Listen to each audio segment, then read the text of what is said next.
Namo Sang Hyang Adi Budaya, Namo Buddhaya. Perkenalkan, nama saya Andrew Chua. Saya berasal dari kelas 10 silat. Pada kesempatan ini saya akan menjelaskan cara penggunaan alat peraga pelajaran matematika buatan saya yang berjudul jargonometri atau jari trigonometri.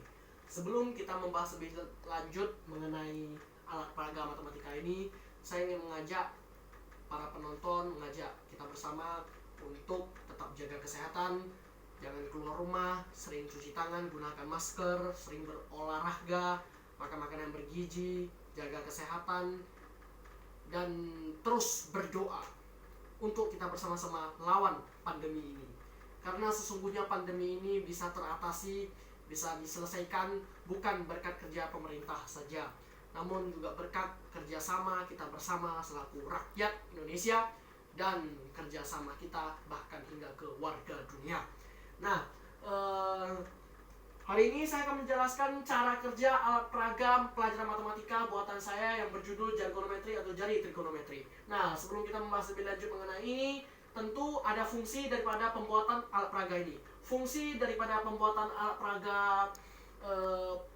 jargonometri ini bertujuan untuk memudahkan kita sebagai siswa untuk mempelajari atau mengingat hukum-hukum daripada ketentuan-ketentuan sudut-sudut trigonometri. Nah, di sini dapat teman-teman saksikan ada beberapa bagian seperti lempengan, jari, keterangan, dan rumus-rumus. Nah, pada lempeng pertama ini terdapat beberapa selisih jarak-jarak daripada sudut-sudut dan ketentuan-ketentuannya.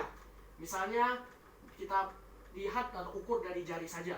Dari jari jempol hingga ke jari telunjuk memiliki selisih ukuran 30 derajat. Dari jari telunjuk hingga ke jari tengah memiliki batas ukuran 15 derajat. Dari jari tengah hingga ke jari manis memiliki ukuran batas 15 derajat. Sedangkan dari jari manis hingga ke jari kelingking, maka batas jarinya adalah 30 derajat. Nah, di sini dapat kita saksikan ada data dari 0 derajat hingga ke satu lingkaran penuh yaitu 360 derajat. Nah, di sini dapat teman-teman saksikan ada garis hitam, garis merah, dan berlawanan arah ya. Garis-garis berwarna-warni ini bukan untuk sekedar menghias, namun memiliki ketentuan seperti yang di bawah keterangan. Ketika garis hitam menunjukkan nilai positif dan garis merah menunjukkan nilai negatif.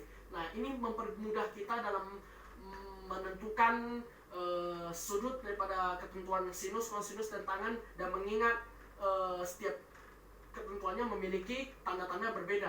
Ada kala tandanya positif, ada kalanya tandanya negatif. Nah, penggunaannya sangat mudah. Kita saksikan. Kalau misalnya dalam soal terdapat soal berapakah kosinus 45 derajat. Nah, tinggal saksikan aja kita 45 derajat serata dengan jari tengah. Jari tengah ini menunjukkan nilai setengah akar 2. Dan di sini terdapat garis hitam. Garis hitam tadi artinya apa? Positif. Maka kosinus 45 derajat memiliki nilai atau jawaban positif setengah akar 2.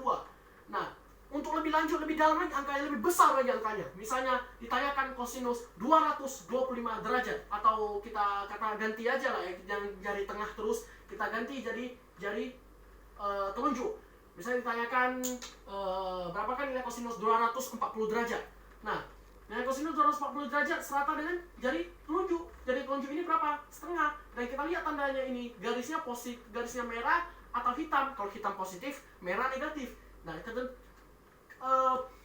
terjadi pula garisnya warna merah, maka nilai dari kosinus 240 derajat adalah minus setengah. Nah, demikian pula kebalikannya ya. Ini.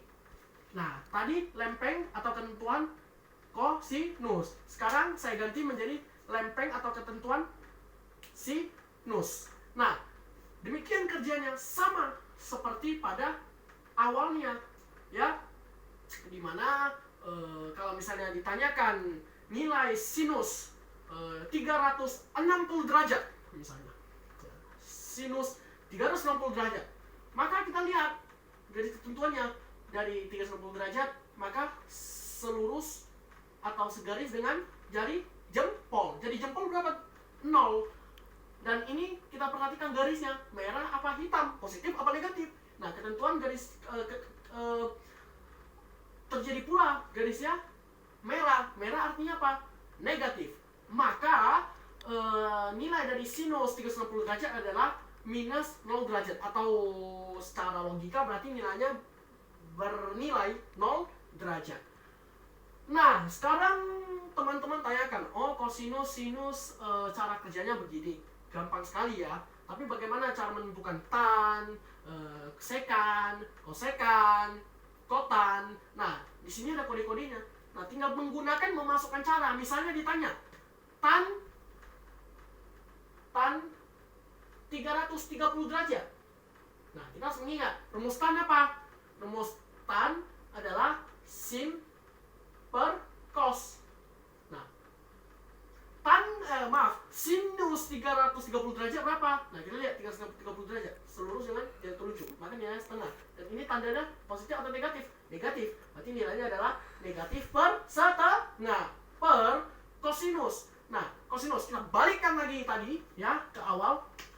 Kita balikkan langsung saja. Ini sangat mudah sekali ya dalam pembelajaran kita menentukan nilai sinus, kosinus, trigonometri ini. Nah, kosinus 330 derajat, 330 derajat, 330 derajat selurus dengan setengah akar 3.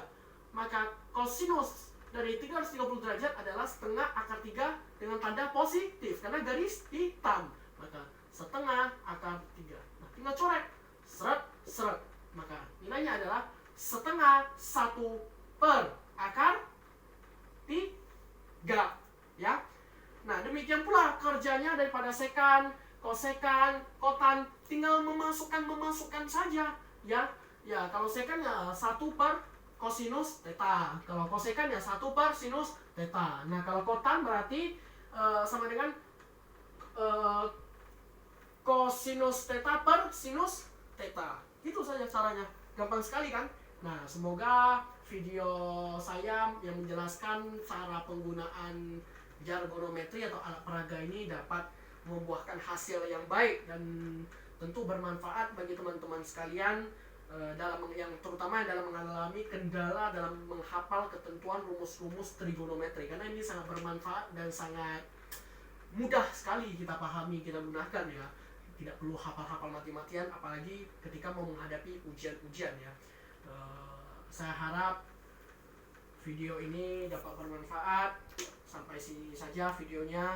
Saya mohon maaf apabila ada kesalahan, dan sekali lagi saya ajak masyarakat sekitar atau teman-teman sekalian untuk tetap menjaga kesehatan, tetap di rumah, ikuti peraturan pemerintah, dan tetap kerjasama dalam bersama melawan pandemi ini.